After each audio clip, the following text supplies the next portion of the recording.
Hello friends, good morning. இன்றைக்கி காணும் பொங்கல். காலையில் 5:50 டைம் ஆச்சு. நாங்கள் இன்றைக்கி குளிச்சு புறப்பட்டு திருத்தணி கோயிலுக்கு போகலான்ட்டு ரெடி ஆகிட்டேன். கிளம்ப போகிறோம் இன்னும் கொஞ்சம் நேரத்தில். வாங்க எங்களோட சேர்ந்து திருத்தணிக்கு போகலாம். குட் மார்னிங்க, எல்லாருக்கும் இனிய காலை வணக்கம். இன்றைக்கி காணும் பொங்கல் அன்றைக்கி முருகரை போய் பார்க்குறதுல எனக்கு ரொம்ப சந்தோஷம். நாங்கள் எங்களோட சொந்த ஊரான தண்டலம் வில்லேஜ்லேருந்து போயிட்டுருக்குறோங்க. இந்த ஊர் அரக்கோணம் பக்கத்தில் இருக்குது.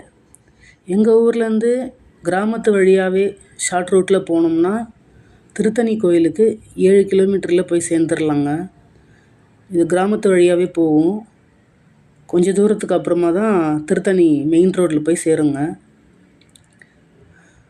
நான் அந்த பனி மூட்டத்தோட சூரிய ஒளியை காட்டணும்னு நினச்சேன். ஆனால் நாங்கள் போகும்போது இருட்டாகவே இருந்தது. அதனால் இந்த வயல்வெளியை அழகாக காட்ட முடியல.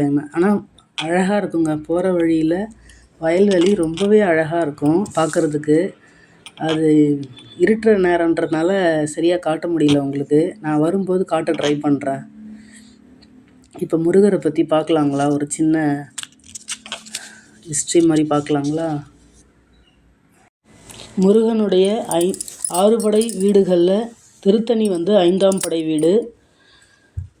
சூரபத்மனை வதம் செய்த பிறகு கோபம் தணிக்க திருத்தணிக்கு வந்திருக்கிறார் முருகர். இங்கே வந்த இடத்துல வள்ளியை மணம் முடிக்கிறாரு. வள்ளியை மணம் முடித்ததுக்கு பரிசாக இந்திரன்கிட்ட யானையை வாகனமாக வாங்குறாரு, திருமண பரிசா. அதனால் இங்கே மூலவர் யானை வாகனத்து மேலே வேலுக்கு பதிலாக வஜ்ரவேலோட திருத்தணியில் காட்சி கொடுப்பார் முருகர். இந்த திருத்தணி மலைக்கு 365 படிக்கட்டு இருக்குது. இந்த ஊர் திருத்தணிக்கு இன்னொரு சிறப்பும் இருக்குதுங்க. நம்மளோட குடியரசுத் தலைவர், முதல் குடியரசுத் தலைவர் சர்வப்பள்ளி ராதாகிருஷ்ணன் அவர்கள் பிறந்த ஊர். அதனால் இந்த திருத்தணிக்கு 2 சிறப்பு இருக்குது. முருகர் ஒன்று, குடியரசுத் தலைவர் ஒன்று. இப்போது எங்கள் ஊர்லேருந்து சின்ன சின்ன கிராமங்கள் வழியாக வரும்போது திருத்தணி டு குருராஜ்பேட்டை அந்த ரோட்டில் இந்த ரோடு கனெக்ட் ஆகுங்க. திரும்ப அந்த ரோட்டில் போகும்போது கடவாரி கண்டிகை, அமீர்பேட்டை, கார்த்திகேயன்புரம், அந்த மாதிரி சின்ன சின்ன ஊர்கள் வழியாக அந்த ரோட்டில் நம்ம பயணம் செய்யும்போது இந்த திருத்தணி மலை தெரிய ஆரம்பிக்கணுங்க. நமக்கு திருத்தணி மலை தெரியுது பாருங்கள். தெரியுதுங்களா உங்களுக்கு? திருத்தணி மலை இங்கேருந்தே பார்த்துக்கிட்டு போகலாம். நான் காலையில் 5:45 வீட்டிலேருந்து கிளம்பிட்டேன்.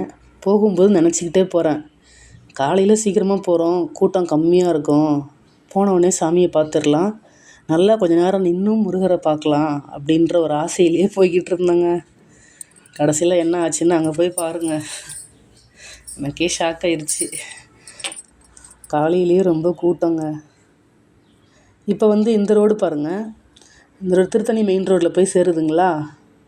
இது எந்த இடத்துல சேருதுன்னா திருத்தணி பஸ் டெப்போகும் கொஞ்சம் முன்னாடி கனெக்ட் ஆகுங்க இந்த ரோடு. இப்போ நம்ம திருத்தணி மெயின் ரோடு வந்தாச்சு. அரக்கோணம்லேருந்து திருத்தணி போகிற மெயின் ரோடுக்கு வந்துட்டோம். இப்போ இங்கேருந்து கரெக்டாக ஒரு 1/2 கிலோமீட்டர் தாங்க கோயிலுக்கு போகிற பஸ் போகிற ரோடு ஸ்டார்ட் ஆகிடும். படிக்கட்டு இல்லை, பஸ் போகிற ரூட்டு. காரு பஸ்லாம் போகும் இல்லைங்களா? அந்த ரோடு நமக்கு அந்த என்ட்ரன்ஸ் கிடச்சிரும் பாருங்கள் கொஞ்சம் தூரத்தில். இதுதான் bus depot, Tiruttani bus depot. இந்த காம்பவுண்டு இதை தாண்டி கொஞ்சம் தூரம் போனால் புது பஸ் ஸ்டாண்டு கட்டிகிட்டு இருக்கிறாங்க. திருத்தணியோட புது பஸ் ஸ்டாண்டு கன்ஸ்ட்ரக்ஷன் நடந்துகிட்ருக்கு, இன்னும் ஓப்பன் பண்ணலை. அதுதாங்க இது. கோயில் மாதிரியே கோபுரம் தெரியுது பாருங்கள், இதுதான் புது பஸ் ஸ்டாண்டு. கட்டிக்கிட்டு இருக்கிறாங்க, இன்னும் முடியல. இதையும் கிராஸ் பண்ணி கொஞ்சம் தூரம் போனாவே உங்களுக்கு திருத்தணி மலையோட காரு பஸ்ஸு போகிற ரோடு உங்களுக்கு அந்த என்ட்ரன்ஸ் உங்களுக்கு ஸ்டார்ட் ஆகிடும்.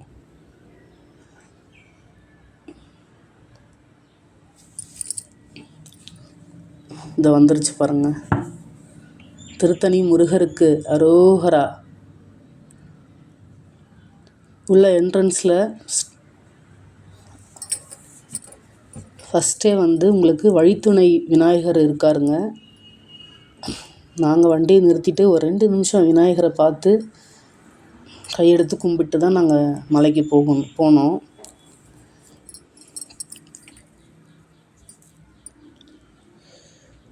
அங்கே போய் நிற்கும்போது தான் தெரியுது நிறைய பேர் இந்த பக்கமாக நடந்து போகிறாங்கன்னு. அப்புறம் விசாரித்தோம்னா தெரியுது படிக்கட்டு வழி க்ளோஸ் பண்ணியிருக்காங்கன்னு. இந்த ராஜகோபுரத்துக்கு முன்னாடி வந்து கன்ஸ்ட்ரக்ஷன் நடக்குது, கட்டுமான பணி நடக்குது. அதனால் வந்து படிக்கட்டு வழியை க்ளோஸ் பண்ணி வச்சுருக்கிறதுனால நடந்து போகிறவங்களும் பஸ் போகிற ரோடு வழியிலே நடந்து போய்கிட்டு இருக்கிறாங்க. இப்போ தெரியுதுங்களா, நான் வந்து காலையில் சீக்கிரமாக வந்தால் ஃப்ரீயாக சாமி பார்க்கலான்னு பார்த்தேன். கடைசியில் பார்த்தா ஸ்டார்டிங்கில் காரு ஆட்டோன்னு நிறைய போகுது, நிறைய பேர் நடந்தும் போகிறாங்க. நான் நினச்சேன் காலையில் போனால் சீக்கிரமாக சாமியை பார்த்துடலான்னு. கடைசியில் பார்த்தா ஸ்டார்டிங்கில் என்னடா இவ்வளோ கூட்டமாக இருக்குதே, ஓஹோ ரொம்ப நேரம் நிற்கணும் போல இருக்குன்னு இங்கேயே நான் முடிவு பண்ணிட்டேன் மனசில். கிட்ட போக போக தெரியுது, இது பாருங்கள் கோயில் தெரியுதுங்களா, கோயிலோட கோபுரம் தெரியும் பாருங்கள். போகிறப்ப பார்த்துக்கிட்டே வாங்க, கோயிலோட கோபுரம் தெரியும். அப்புறம் வந்து இந்த கூட்டம் எதனால் இவ்வளோ கூட்டம்னா, அந்த சபரிமலைக்கு மாலை போட்டிருக்கிறவங்க, ஓம் சக்திக்கு மாலை போட்டிருக்கிறவங்க கூட்டம் தாங்க அதிகமாக இருந்தது. நிறைய இந்த வேனு கார் வச்சுக்கிட்டு வருவாங்கள்ல குரூப்பாக, அவங்களுடைய கூட்டம் தான் அதிகமாக இருந்தது.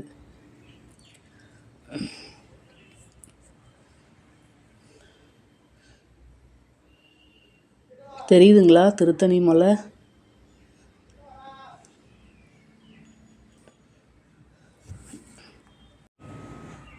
கோபுரம் தெரியுது பாருங்கள்.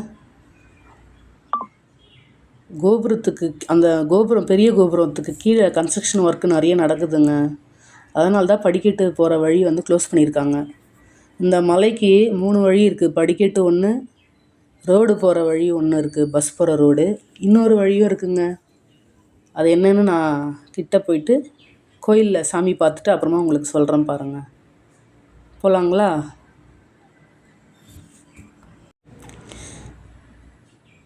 டூ வீலர் கொஞ்சம் முன்னாடியே பார்க்கிங்கில் நிறுத்திட்டு கொஞ்சம் தூரம் நடக்கணும்னு நினச்சேன்.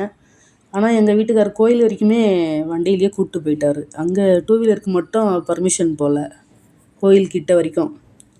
4 வீலர்னால் கொஞ்சம் முன்னாடியே பார்க்கிங்கில் நிறுத்திடுறாங்க. டூ வீலர் மட்டும் மேலே வரைக்கும் போகுதுங்க, கோயில் கிட்ட வரைக்கும்.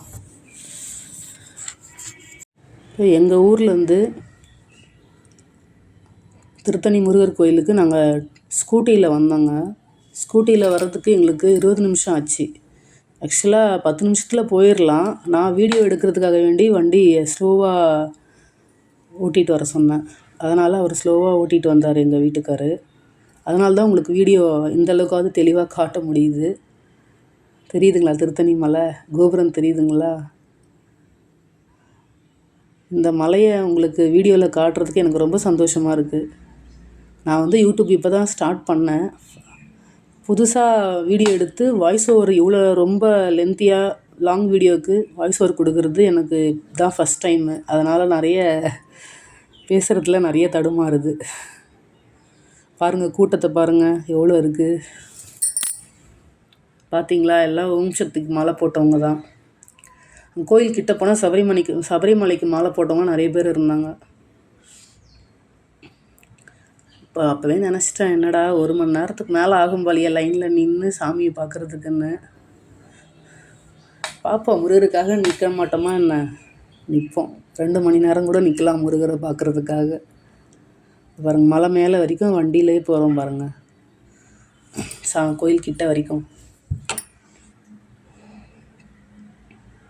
கடைங்கள்லாம் இன்னும் திறக்கலைங்க. நாங்கள் போகிறப்போ ஒரு சில கடைங்க தான் திறந்துருந்தது. இங்கேயே வண்டியை நிறுத்திட்டோங்க. வண்டியை நிறுத்திட்டு போகிறப்ப பூ வாங்கலான்னு சொல்லிட்டு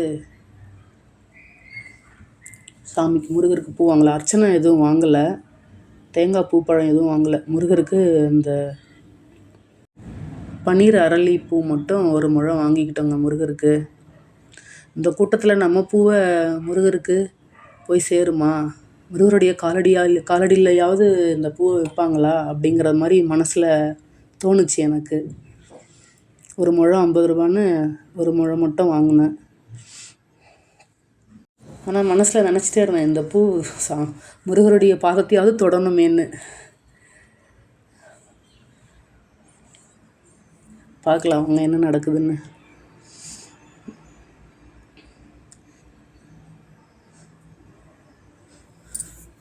பூ வாங்கிக்கிட்டு போனோங்க.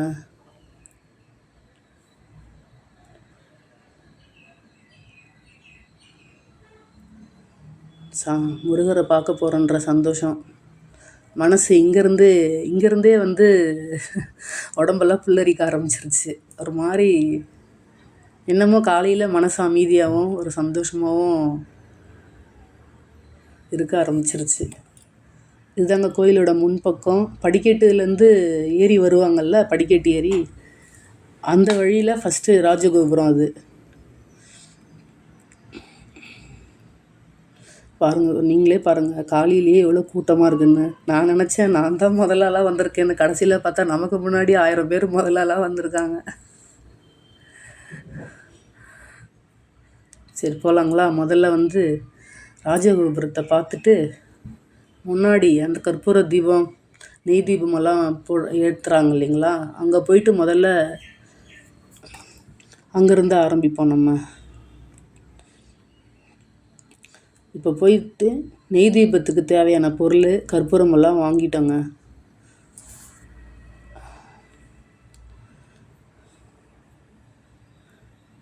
இதுதான் என்ட்ரன்ஸுங்க. படிக்கட்டுலேருந்து ஏறி வரும்போது இதுதான் அந்த ராஜகோபுரத்துக்குள்ளே வந்தோம்னா இதுதான் என்ட்ரன்ஸு, கோயிலோட என்ட்ரன்ஸு. இந்த இடத்துல தான் எல்லாருமே கற்பூரம் ஏற்றுறது, கீழே காலில் விழுந்து நமஸ்காரம் பண்ணுறது எல்லாமே இங்கே தான்.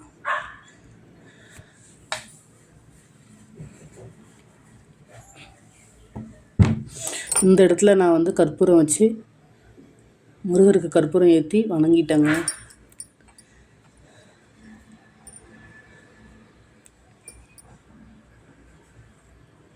எனக்கு பின்னாடி தெரியுது இல்லைங்களா, அந்த ராஜகோபுரத்துக்கு கீழே கன்ஸ்ட்ரக்ஷன் வேலை நடக்குதுன்னு சொன்னேன்ல, கட்டுமான பணி, அந்த வேலை நடந்துக்கிட்டு இருக்குது பாருங்கள். அதனால் படிக்கட்டு ஏறி வரவங்களுக்கு வழி இல்லை, அந்த வழியவே க்ளோஸ் பண்ணி தான் வச்சுருக்காங்க. பனிமூட்டத்தோடு இந்த மலை வந்து எவ்வளோ அழகாக தெரியுது பாருங்கள்.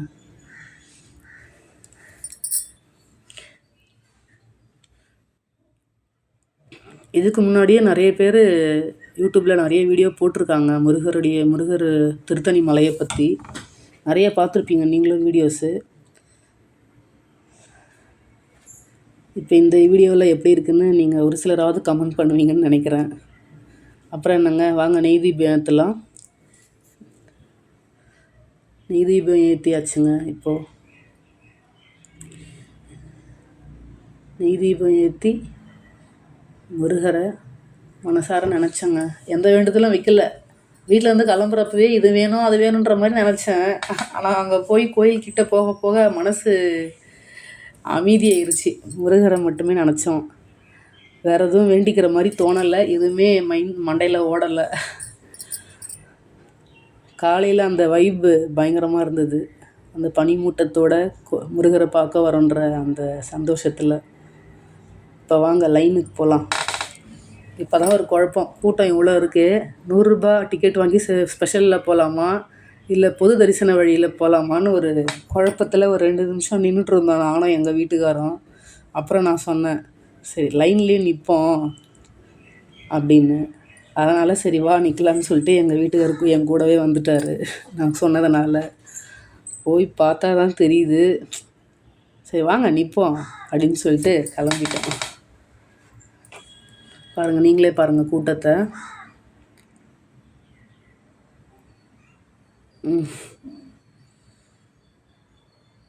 காலையில் 6:30 மணிக்கு இந்த கூட்டங்க. காலையில் கூட்டம் இருக்காதுன்னு நினச்சா பயங்கரமான கூட்டம். நிற்கணும் போல் லைனில். வாங்க நிற்போம். இதை பாருங்கள்.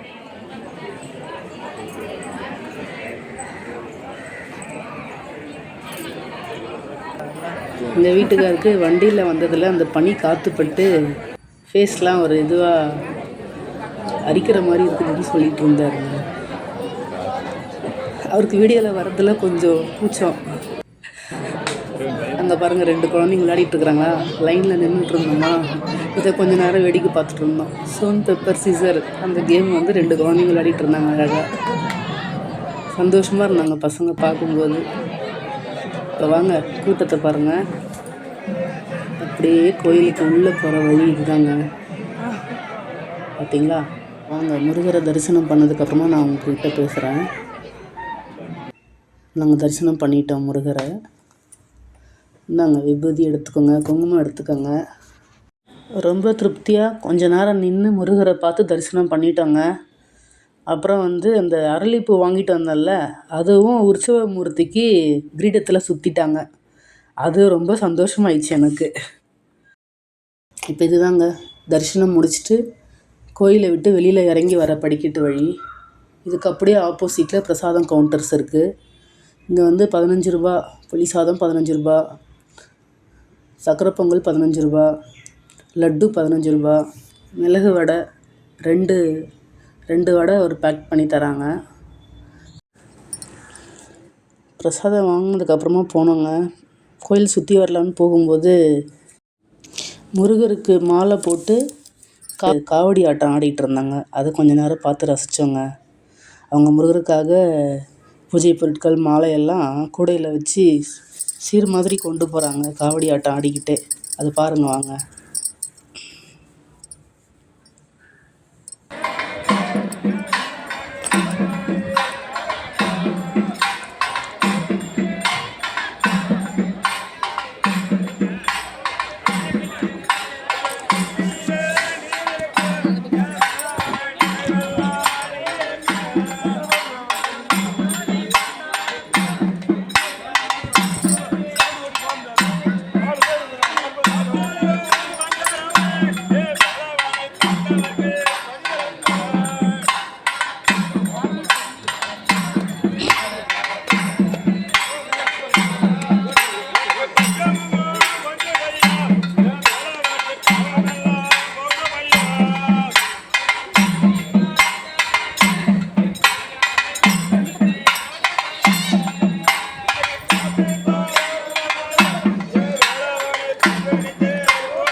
அப்படியே கோயிலுக்கு லெஃப்ட் சைடு பார்த்தீங்கன்னா இந்த லக்கேஜ் வைக்கிறதுக்குன்னு தனியாக ரூம்ஸ் இருக்குது. அப்புறம் இந்த ஹேண்டிகேப்டாக வரவங்க, கை குழந்தைய எடுத்துகிட்டு வரவங்களுக்குன்னு தனியாக வழி இருக்குங்க சாமியை பார்க்குறதுக்கு. அது பார்க்கலாம் வாங்க. அப்படியே கோயிலுக்கு பின்பக்கம் போகலாமா? அப்படியே கோயிலுக்கு பின்பக்கம் போகும்போது இந்த கோபுரத்துக்கு அப்படியே பின்பக்கமாக இருக்குங்க அந்த வழி. ஹேண்டிகேப்டுக்கு கை குழந்தைய வச்சுட்ருக்கிறவங்க, குழந்தையோட அப்பா அம்மா போகலாம். ஹேண்டிகேப்டாக இருக்கிறவங்களுக்கு கூட ஒரு ஆள் துணைக்கு போகலாம். அதுக்கு வழி சூப்பராக ரெடி பண்ணியிருக்காங்க. அதுக்கப்புறம் இன்னொரு வழி இருக்குதுன்னு சொன்னேன் இல்லையா, திருத்தணி மலைக்கு இன்னொரு வழி இருக்குதுன்னு சொன்னேன் இல்லையா, படிக்கட்டு வழி. 3 வழி சொல்லியிருந்தேன். ஃப்ரண்ட்டில் ஒன்று, பஸ் போகிற ரோடு ஒன்று, பேக் சைடில் ஒரு வழி இருக்குது. அதையும் சேர்த்து பார்க்கலாம் வாங்க.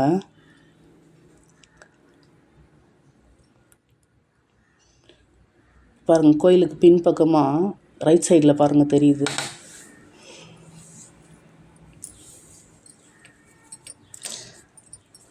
லெஃப்ட் சைடில் இருக்கிற கேட்டு தெரியுது பாருங்கள், கிரில் கேட்டு. அது படிக்கட்டு வழி, அதுவும் காட்டுறவாங்க. இதுதான் வந்து ஹேண்டிகேப்டுக்கு போகிற வழிங்க. கோயிலோட பேக் சைடில் அது தெரியுது பாருங்கள். ஒருத்தர் ஏறி போனாங்க, நாங்கள் போய் வீடியோ எடுக்கிறதுக்குள்ளே அவங்க உள்ளே போயிட்டாங்க. இப்போ பாருங்கள் இந்த கேட்டு சொன்னோம் இல்லையா, இதுதான் வந்து மலைக்கு வர 3வது வழிங்க. இந்த பக்கம் படிக்கட்டு இறங்கி கீழே போனால் திருத்தணியிலேருந்து ஷோலிங்கர், வேலூர், சித்தூர் போகிற பஸ் ரூட் இருக்குது இல்லைங்களா, மெயின் ரோடு. அந்த ரோட்டில் போய் இந்த படிக்கட்டு வழி சேருது. அந்த ரோடு போய் சேர்கிற இடத்துல வந்து மேல் திருத்தணின்னு சொல்கிறாங்க அந்த ஏரியாவை. இங்கே ஒரு டிஃபன் சென்டர் இருந்ததுங்க, இட்லி, பூரி, பொங்கல், தோசை, வடை நல்லா இருந்தது. நானும் சாப்பிட்ருக்கேன் பாருங்கள். அங்கே டேஸ்ட்டு சூப்பராக இருந்ததுங்க. இதுதான் வந்து மலையோட 3வது வழி காட்டணும்னு நினச்சேன். டிஃபன் ரொம்ப சூப்பராக இருந்ததுங்க.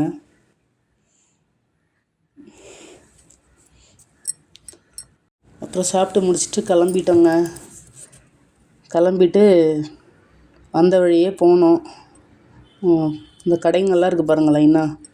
அதில் வந்து கோலம் போடுற அச்சு கொஞ்சம் வாங்கினாங்க வீட்டுக்கு. கொஞ்சம் ரெட் கலரில் பெரிய சைஸில் இருக்கிறது 2 50 ரூபா, ப்ளூ கலரில் சின்ன சைஸில் இருக்கிறது, ரெட்லேயே சின்ன சைஸில் இருக்கிறது 4 பீஸ் 50 ரூபான்னு கொடுத்து வாங்கினேங்க. மொத்தம் 100 ரூபா ஆச்சு.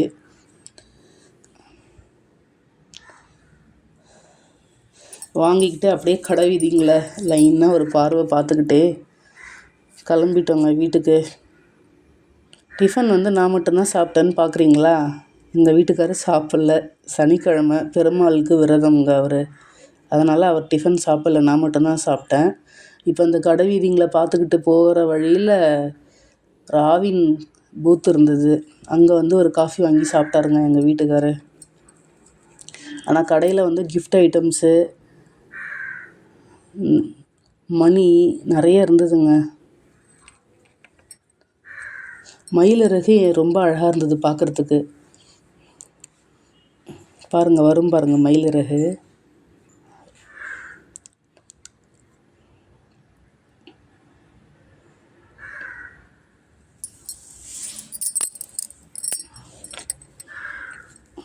இது இருக்குது பாருங்கள் மயிலிறகு. நிறைய கடைகள் இருக்குங்க.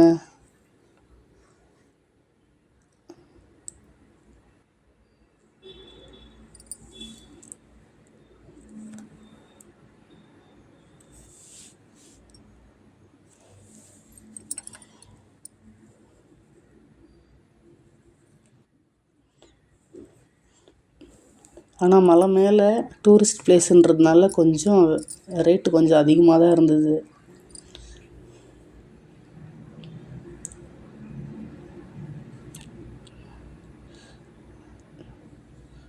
இந்த கடையில் வந்து ஒரு காஃபி குடித்தாருங்க எங்கள் வீட்டுக்காரர். குடிச்சிட்டு நாங்கள் கிளம்பிட்டோம்.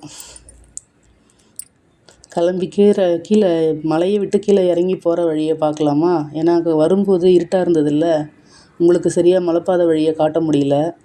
போகிறப்ப காட்டிடவா? பார்க்கலாம் வாங்க. இங்கே ஒரு விஷயம் சொல்லணும்னு நினைக்கிறேங்க. அந்த அரளிப்பூ வாங்கினல்ல, சாமியோட கால் பாதத்துலையாவது சேராதான்னு ஒரு ஆசை மனசில் இருந்தது.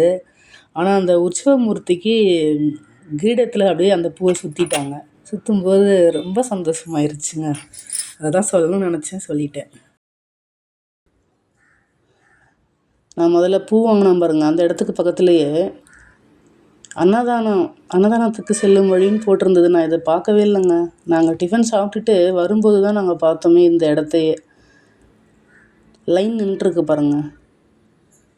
அங்கே சாப்பிடாம இங்கே வந்திருந்தாலும் போயிருக்க முடியாது என்னால். ஏன்னா நான் மட்டும்தான் உள்ளே போய் சாப்பிட்ருக்கணும். எங்கள் வீட்டுக்காரர் வெளியிலே நிற்கணும். அவர் வந்து விரதம்ன்றதுனால, சனிக்கிழமை விரதம்னு சொன்னேன் இல்லையா, அதனால். சரிங்க, கிளம்பலாங்களா?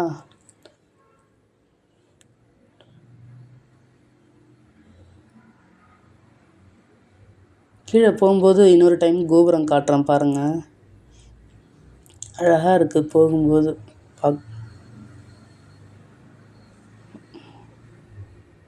தெரியுதுங்களா கோபுரம்? அங்கே வேறு தனியாக ஒரு ரோடு போட்டுட்ருக்குறாங்கங்க. அது எதுக்காகன்னு தெரியல. கன்ஸ்ட்ரக்ஷன் ஒர்க்குன்னு ஃபுல்லாக நடந்துகிட்ருக்கு. மேலேயும் வேனு காருக்கு பார்க்கிங் சின்னதாக ஒரு இடம் தனியாக ஒதுக்கியிருக்காங்க. திரும்ப கீழே இறங்கி போகிற வழியில் பார்த்தா அங்கேயும் ஒரு பார்க்கிங் இருக்குங்க. இந்த அளவுக்குலாம் இல்லை. நான் ரொம்ப வருஷத்துக்கு முன்னாடி போயிருக்கேன். இந்த அளவுக்குலாம் பார்க்கிங் வசதி இல்லை. இப்போ நிறைய பண்ணிகிட்டே தான் இருக்கிறாங்க. ஏன்னா முருகரை பார்க்க நிறைய பேர் போகிறோம் இல்லையா? இப்போ மலை அழகாக தெரியுதுங்களா இப்போது? ஓகே, முருகருக்கு கோடான நன்றிகள். ரொம்ப சந்தோஷமாக நிறைஞ்ச மனசோட வீட்டுக்கு கிளம்புறாங்க. மலையை விட்டு கீழே இறங்கியாச்சு. அந்த பாருங்கள் என்ட்ரன்ஸ் தெரியுது பாருங்கள். வழித்துணை விநாயகரும் தெரிகிறாரு பாருங்கள். அந்த என்ட்ரன்ஸ்க்கு வந்தாச்சுங்க. இதுதான் வந்து திருத்தணிலேருந்து அரக்கோணம் போகிற மெயின் ரோடு. அவ்வளோதாங்க, நம்ம வீட்டுக்கு போயிடலாங்க. வாங்க, அப்படியே போகிற வழியில் இன்னொரு விஷயத்தையும் உங்கள்கிட்ட காட்டிடுறேன். மெயின் ரோட்டில் கிராஸ் பண்ணி ஊருக்கு போகிற வழியிலங்க சைடில் பார்த்தா நெல்லிக்காய் நிறைய தெரிஞ்சுது மரத்தில். சரி பறிக்கலான்னு இறங்கி போனோம். அந்த நேரம் பார்த்து எங்கள் வீட்டுக்காரோட ஃப்ரெண்ட்ஸு கூட படித்தவங்களாம்மா சின்ன வயசில், அவங்கள எதிர்ச்சியாக மீட் பண்ணோம். அவங்கக்கிட்ட சொல்லி அவங்க கேட்டாங்க, என்ன இங்கே நிற்கிறீங்கன்னு. நெல்லிக்காய் பறிக்கலான்னு நிற்கிறோன்னோம். நாங்களே பறித்து தரோம் வாங்கன்னு சொல்லி அவங்களே கூப்பிட்டு போய் அவங்களே மரத்தில் ஏறி பறிச்சியும் கொடுத்துட்டாங்க. நிறையவே பறிச்சாங்கங்க. எங்களுக்கு நிறைய வேணாம், கொஞ்சமாக போதும்னு சொல்லி வாங்கிக்கிட்டு அவங்கக்கிட்ட பேசி வழி அனுப்பிட்டு அவங்கள வீட்டுக்கு கிளம்பிட்டாங்க. எங்கள் ஊர் கிராமத்துக்கு போகிற வழி இப்படி தாங்க இருக்கும். ஒரு பக்கம் கரும்பு, இன்னொரு பக்கம் நெல் பயிருன்னு பசுமையாக அழகாக இருக்குங்க. இன்னொரு சைடு பாருங்கள், நெல் பயிர் அழகாக இருக்குங்களா? சரி வாங்க, வீட்டுக்கு போகிறோங்க. நாங்கள் வீட்டுக்கு போயிட்டு நெல்லிக்காய் உங்களுக்கு காட்டுறேன், சரிங்களா? சரிங்க, இந்த விலாகை இதோடு முடிச்சுக்கிறேன். வீடியோ பிடிச்சிருந்தா லைக் பண்ணுங்கள், கமெண்ட் பண்ணுங்கள். பிடிச்சிருந்தா மட்டும் சப்ஸ்கிரைப் பண்ணி ஃபாலோ பண்ணுங்கள். ஓகே, எல்லாருக்கும் ரொம்ப நன்றி. தேங்க்யூ. பாய் பாய்.